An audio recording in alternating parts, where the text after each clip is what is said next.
Tomorrow, Trump's plans to impose 25% tariffs on imports from Canada and Mexico take effect. That would force U.S. companies buying the imports to pay a percentage extra to the U.S. Treasury. That typically leads to higher prices for consumers. Other economists say tariffs can help domestic producers by pressuring American companies to buy from them. Trump also says he plans to use tariffs as leverage for stemming the flow of migrants and fentanyl across the southern border. And the Trump administration has been vocal about its plans to use tariffs, but what are they and how might consumers and businesses be impacted? ABC's Zoreen Shaw breaks it down for us.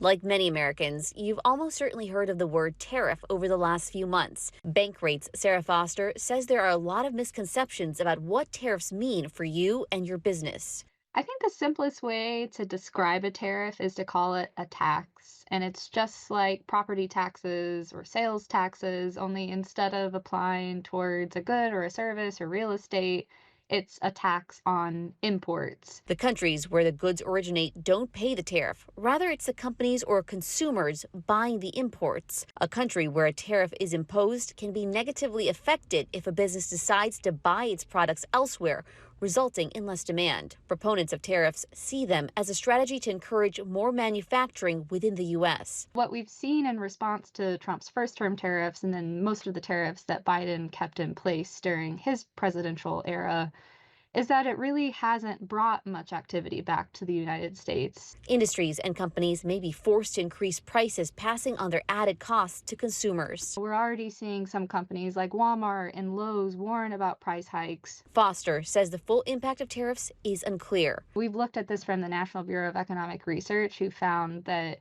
even when you adjust for the revenue from tariffs, because again, tariffs are a tax, they do bring money back to the U.S., they still estimated that there was about a deadweight loss between $6.9 billion and then $7.2 billion. So, a sizable amount of money here that tariffs ultimately took away from the economy. Her advice for Americans is to focus on what you can control. Economic policy from policymakers in Washington are often the things that are just really not worth worrying about because we cannot stop it. We can't really do anything about it. Zoreen Shah, ABC News Los Angeles.